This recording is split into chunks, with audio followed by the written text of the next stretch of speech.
औज़ु बिल्लाहि मिनश शैतानिर रजीम बिस्मिल्लाहिर रहमानिर रहीम। आज हमने पढ़ना है बेटा चैप्टर 8 एक्सट्रैक्शन फार्माकोग्नोसी का। पेज नंबर ये 72 है। ये फार्मेसी टेक्नीशियन कैटेगरी बी के पार्ट फर्स्ट के लेक्चर्स पढ़ रहे हैं हम। एक्सट्रैक्शन टेक्निक बेटा बहुत इंपॉर्टेंट है, ये आ जाती है। इससे पिछले लेक्चर्स में हमने क्रोमेटोग्राफी को डिस्कस किया कंप्लीट। क्रोमेटोग्राफी में भी हम मिक्सचर के अंदर से कुछ कंपोनेंट्स को अलग अलग करते थे, और एक्सट्रैक्शन के अंदर भी हमने कुछ चीज़ों को अखज़ करना है। जैसे हम चाय की पत्ती से कहवा निकालते हैं, वो क्या है? एक्सट्रैक्शन है। तो हम पढ़ते हैं बेटा, बाकायदा आगाज़ करते हैं इसका। तो उन बच्चों से गुजारिश है जो मेरे चैनल पर नए आए तो मेरे चैनल को सब्सक्राइब किया करें और अपने दोस्तों के साथ शेयर किया करें। तो पढ़ते हैं बेटा, it is specialised type of procedure, ये एक ख़ास किस्म का तरीक़ाकार है ऑफ केमिस्ट्री का, that involves the separation of different compounds, जिसके अंदर हम मुख्तलिफ़ किस्म के कंपाउंड्स को अलग अलग करते हैं। सेपरेशन का मतलब क्या है? अलग अलग करना। On the basis of their relative solubility, इनकी रिलेटिव सॉल्युबिलिटी की बुनियाद पर। इन टू डिफरेंट इमिसिबल सॉल्वेंट या लिक्विड, जो दो इमिसिबल यानी कि जो ना हल होने वाले सॉल्वेंट हो, उनके दरमियान में जो इनकी रिलेटिव सॉल्युबिलिटी होती है, उसकी बुनियाद पर कंपोनेंट्स को हम अलग अलग करते हैं। जैसा कि मैं अगर मिसाल दूं बेटा आपको, तेल की, सरसों का जो तेल होता है वो और पानी, इनको मिक्स करो, कभी भी मिक्स नहीं होंगे। इनको जितना मर्ज़ी हिला लो, लेकिन थोड़ी देर के लिए रखोगे तो पानी अलग हो जाएगा और सरसों का तेल अलग हो जाएगा। सरसों का तेल ऊपर आ जाता है, पानी नीचे रह जाता है। तो उनको अलग अलग किया जा सकता है। अगर हम ऊपर से निथार लें तो सरसों का तेल अलग कर लिया जाता है, और अगर हमने किसी बोतल के पैंदे में कुछ सुराख कर रखा हो या टूटी लगा रखी हो तो पानी भी अलग कर लिया जाएगा। तो तेल और पानी को आहिस्ता से, आराम से अलग अलग करना क्या कहलाएगा? एक्सट्रैक्शन। इसी तरीके से बहुत सारे अद्वियात जो हैं बेटा वो एक्सट्रैक्ट की जाती हैं, उनके अंदर से केमिकल, जैसे कोई छाल है, छिलका है, जैसा कि पत्ती है चाय की, उसके अंदर से हम मुख्तलिफ़ चीज़ों को अलग अलग निकालते हैं। तो ये थी इसकी तारीफ़। इसकी दूसरी तारीफ़ है बेटा, the extraction is a complex pharmaceutical procedure. Extraction जो है पेचीदा अद्वियात साजी का तरीक़ाकार है। इन विच एक्टिव फार्मास्यूटिकल इंग्रेडिएंट, जिसमें जो हम अद्वियाती अज्जा होते हैं, एक्टिव फार्मास्यूटिकल इंग्रेडिएंट होते हैं, is removed from the crude drug, इसको हम क्रूड ड्रग से निकालते हैं। क्रूड ड्रग क्या होती है बेटा? ऐसी दवा जो तैयारी हालत में ना हो। पहले के वक्तों में क्या होता था बेटा कि ऐसे ही बस दवाई कूटी पिला दी, दारचीनी कूटी, उसका कावा बनाया पिला दिया। उसके अंदर से बेटा कुछ जहरीले केमिकल्स भी होते थे और कुछ कारामद भी होते थे, तो हमें पता नहीं होता था जहरीले कौन से हैं और कारामद कौन से हैं। लेकिन अब इस एक्सट्रैक्शन टेक्निक से जो कारामद चीज़ें हैं वो तो हम निकाल लेते हैं, और जो बेकार चीज़ें हैं उनसे हम छुटकारा ले लेते हैं। तो वही बताना चाह रहा है कि ये एक्सट्रैक्शन जो है एक पेचीदा अद्वियात साजी का तरीक़ाकार है, जिसमें हम अच्छे यानी एक्टिव फार्मास्यूटिकल इंग्रेडिएंट जो हैं वो तो रिमूव कर लेते हैं क्रूड ड्रग से। और वो क्रूड ड्रग हासिल किससे होती है? एनिमल से या प्लांट ओरिजिन से आती है, बाय यूजिंग, इस्तेमाल करके। कौन सी? एक्सट्रैक्शन। यानी एक्सट्रैक्शन इस्तेमाल करके हम अच्छे केमिकल एक्टिव फार्मास्यूटिकल इंग्रेडिएंट को अलग अलग कर लेते हैं। तो इसके अंदर दो चीज़ें होती हैं बेटा, मेंस्ट्रम और मार्क। मेंस्ट्रम क्या होता है? जो महलूल, जैसे वाटर डाल दिया आपने, वो क्या कहलाएगा? आपका मेंस्ट्रम कहलाएगा। Any liquid that is use in pharmacy, कोई भी फार्मेसी में अद्वियात साजी में जो लिक्विड इस्तेमाल किया जाएगा फॉर एक्सट्रैक्शन प्रोसीजर, यही एक्सट्रैक्शन के तरीक़ाकार के लिए, इस कार्ड मेंस्ट्रम, उसको हम मेंस्ट्रम कहेंगे। कोई भी लिक्विड, उसमें अल्कोहल भी हो सकता है बेटा, उसमें वाटर भी हो सकता है, जो भी लिक्विड होगा वो क्या कहलाएगा? मेंस्ट्रम हो जाएगा। फिर मार्क आ जाएगा बेटा, जो चीज़ बाकी बच जाती है उसको क्या कहेंगे? मार्क, ज़ाया चीज़। जैसा कि हम चाय बनाते हैं ना, सेम मिसाल हम चाय की ले लेते हैं बेटा। जो पत्ती डाली है हमने वो क्या था? आपका ड्रग थी, क्रूड ड्रग, ठीक है। जो पानी डाला है वो आपका मेंस्ट्रम था, ठीक है, मेडिकल की ज़बान में। और जो आपने कहवा बना लिया है वो क्या है? एक्सट्रैक्शन हो गई। और जो आप पत्ती छानेंगे, छान के गिरा देते हैं, जो पत्ती है ना वो ज़ाया चीज़ है, वो होगी आपकी मार्क। ठीक हो गया बेटा? समझ आ जाएगी आपको। द वेस्ट मटेरियल, ज़ाया चीज़, दैट लेफ्ट आफ्टर एक्सट्रैक्शन, जो एक्सट्रैक्शन के बाद बाकी बच जाता है, इस कार्ड मार्क, उसको क्या कहेंगे? मार्क कहेंगे। ठीक हो गया? पहले ही बता दूं, पानी क्या हो गया? मेंस्ट्रम, पत्ती क्या होगी? क्रूड ड्रग, कहवा क्या होगा? एक्सट्रैक्शन की हुई चीज़। और जो पत्ती बाकी बच जाएगी एक्सट्रैक्शन के बाद वो क्या कहलाएगी? मार्क कहलाएगी। नीड फॉर एक्सट्रैक्शन, वो कहता है हमें एक्सट्रैक्शन की ज़रूरत क्यों पड़ती है? तो मैं पहले ही बता चुका हूँ बेटा, अच्छी चीज़ें निकालने के लिए क्या अच्छी अद्वियात साजी के लिए हमें एक्सट्रैक्शन की ज़रूरत पड़ती है।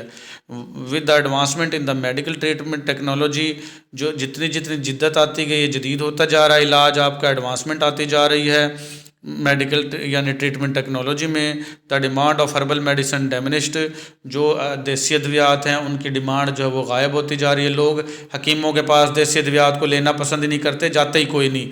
तो जितनी एडवांसमेंट आ रही है तो हर्बल मेडिसन यानी जड़ी बूटियों वाली अद्वियात वो गायब होती जा रही हैं। But still some glycosides, alkaloids, resins, fix oils, volatile oils and tannins have importance to us.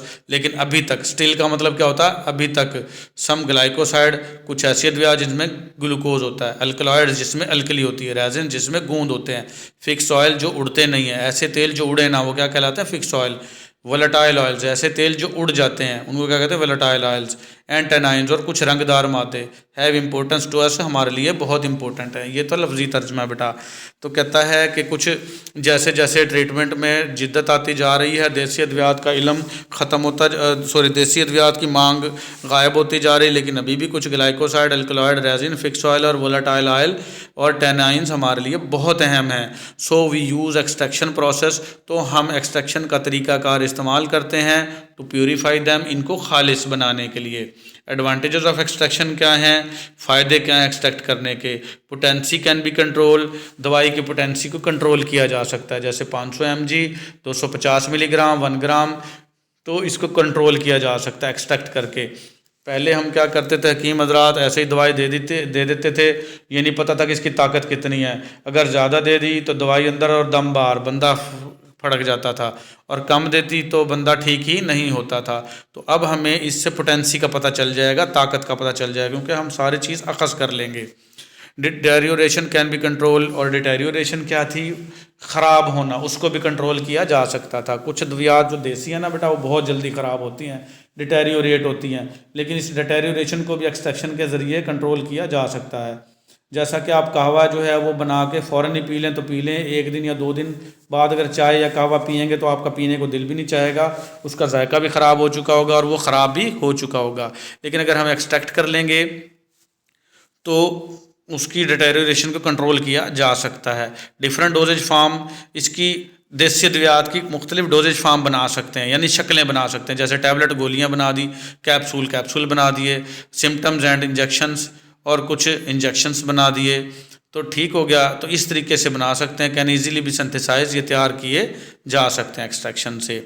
Doses form of purified compounds are more stable than no purified one, बहुत प्यारी बात की है। कहते जो खालिस हालत के जो कंपाउंड्स बनाएंगे उनकी जो डोजेज फॉर्म है, यानी कि गोलियां, कैप्सूल और इंजेक्शन वगैरह, वो ज़्यादा ताकतवर होते हैं बनिस्बत उनके जो कि प्यूरीफाइड नहीं होते, नो प्यूरीफाइड वंस, यानी जो ना खालिस होते हैं, उनकी निस्बत ये ज़्यादा स्टेबल होते हैं, ताकतवर होते हैं। स्टेबल कहते हैं बेटा अपना वजूद बरकरार रखने की सलाहियत।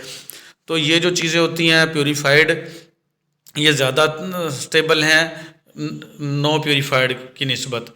तो the compounds that are non purified can cause infections, जो कंपाउंड थे नॉन प्यूरीफाइड होते थे, ना खालिस होते थे, वो इन्फेक्शन की वजह बनते थे। इसलिए ये बहुत बड़ा फ़ायदा एक्सट्रैक्शन का कि अब ऐसा नहीं होता, हम खालिस कर लेते हैं चीज़ को। If the drug are use in raw form, अगर अद्वियात को हम रा फॉर्म में यूज़ करेंगे, रा फॉर्म क्या होती है बेटा, मैंने ऐसे बताया कि ऐसी दवा जो अभी तैयारी हालत में ना हो और उससे दवा बनाई जाए, लेकिन अगर आप उसको ऐसे ही ले लेंगे, कच्चा ले लेंगे, दवा बनाई हुई नहीं होगी, रा फॉर्म होगी, तो ADRs हो जाएंगे। ए से क्या कहेंगे, एडवर्स, डी से ड्रग, आर से रिएक्शंस, यानी कि एडवर्स ड्रग रिएक्शंस हो सकते थे, जहरीले असरात भी हो सकते थे, बंदा मर भी सकता था। कैन इफेक्ट ह्यूमंस, जो इंसानों को मुतासर कर सकते थे। तो ये तो थे बेटा एडवांटेजेस ऑफ एक्सट्रैक्शन। अब ऐसा कुछ भी नहीं होता, हम एक्सट्रैक्शन के ज़रिए दवाई को खालिस बना लेते हैं। थ्योरी ऑफ एक्सट्रैक्शन क्या है बेटा, any extraction procedure depend upon some fundamental principles and these are very much common in all types of extraction। कहता है कोई भी एक्सट्रैक्शन का जो तरीक़ाकार है कुछ बुनियादी असूलों पर इन्हिसार करता है, और ये जो हैं सारे एक्सट्रैक्शन के तरीक़ाकार में कॉमन ही हैं। वो कौन कौन से तरीक़ाकार हैं? Suitable size reduction of crude drug, जो क्रूड ड्रग है जो अभी तैयारी हालत में नहीं है उसको थोड़ा सा साइज़ रिड्यूस कर लेंगे, यानी कि उसको कूटना है कूट लेंगे, पीसना है पीस लेंगे, पाउडर बनाना है पाउडर बना लेंगे। तो इसको हम क्या कहते हैं? Size reduction. जैसा कि आपकी पत्ती होती है छोटे छोटे दानों की शक्ल में। तो सारे जो भी एक्सट्रैक्शन करनी है पहले दवा को कूटना है, उसको क्या कहेंगे? Size reduction. फिर सिलेक्शन ऑफ सूटेबल सॉल्वेंट, और उसके लिए सॉल्वेंट जो है वो स्टेबल उसका भी सिलेक्ट करना है। पानी के अंदर दवा बनानी तो पानी ले लें, अल्कोहल के अंदर बनानी तो अल्कोहल ले लें। तो तीसरा क्या आ जाएगा? Penetration of solvent into the crude drug. Crude drug के अंदर जो सॉल्वेंट है उसको दाखिल करना है। जैसे हमें चाय बनाने के लिए लाजमी तौर पर पत्ती के अंदर पानी मिलाना ही पड़ता है, तो सेम क्रूड ड्रग में हमें सॉल्वेंट मिलाना पड़ेगा। वाटर क्या हो गया? सॉल्वेंट हो गया। The cell should be at right position to collect the solution बनाने के लिए जो सेल हैं उनको राइट पोजीशन में होना चाहिए। ये ना हो कि वो गल चुके हों, सड़ चुके हों, ख़राब हो चुके हों। फिर आ जाएगा सप्लाई ऑफ अप्रोप्रिएट हीट, और अगर हीट दी जाए, जैसे चाय बनाने के लिए हमें हीट चाहिए होती है तो एक ख़ास हीट भी हमें ज़रूरी होगी। फिर आएगा हु सप्लाई, फिर WHO अप्लाई प्रेसिंग फोर्स। ये अगर हमें ज़रूरी हो तो हम प्रेस भी कर सकते हैं। जैसे अक्सर औक़ात आपने देखा होगा जब चाय छानते हैं तो पत्ती जो हमारी छलनी में इकट्ठी हो जाती है, तो हम जो हमारे पास वो डोंगा होता है उसके साथ उस पत्ती को थोड़ा सा प्रेस करते हैं। और ऐसे टी बैग, चाय को भी टी बैग जो होता है उसको भी हम धागे के साथ और चम्मच के साथ लपेट के प्रेस करते हैं ताकि इसके अंदर से अरक अच्छे से निकल जाए। तो वो ये है कि अप्लाई फोर्स भी, यानी प्रेसिंग फोर्स भी अप्लाई की जा सकती है। ये सारे जो एक्सट्रैक्शन की जो थ्योरी है ये कॉमन होती है सब में ही। The separation of solvent from the raw crude drugs, the pressing force become more important. कहता सॉल्वेंट को अलग करना, सेपरेट करना रॉ क्रूड ड्रग से, जो दवाई जो अभी तैयार हो रही है, तो प्रेसिंग फोर्स जो है बहुत इम्पोर्टेंट है, प्रेस करना ज़रूरी हो जाता है बेटा। अक्सर औक़ात ये अद्वियात को जो है ना कपड़े में डाल के और उसको कपड़े को घुमाते रहते हैं जैसे शहद निकालते हैं अक्सर औक़ात, तो जैसे घूमेंगे तो वो प्रेस भी होती जाएगी और उसके अंदर से जो चीज़ें हैं अरक वगैरह वो निकलता भी रहेगा। तो प्रेसिंग फोर्स जो है बहुत इंपॉर्टेंट होती है। Separation of solvent from the mark, जो सॉल्वेंट है उसको मार्क से अलग कर लेंगे।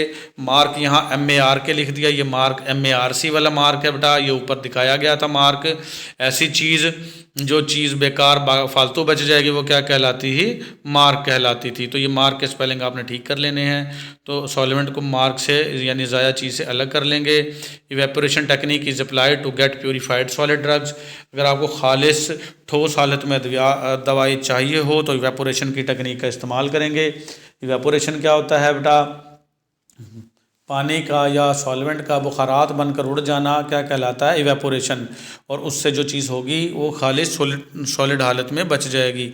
जैसा कि अगर नमक, समंदर का पानी, उसमें नमक होता है बेटा, उसको बड़े बड़े तालाबों में स्टोर कर लिया जाता है पानी को, तो पानी जो है वो धूप के ज़रिए बुखारात बनकर उड़ जाता है और सॉलिड नमक पाउडर की फॉर्म में नीचे रह जाता है। तो इसी तरीके से यही बताया जा रहा है कि प्यूरीफाइड सॉलिड जो ड्रग है वो हासिल करने के लिए इवेपोरेशन की तरीक़ाकार इस्तेमाल किया जाएगा।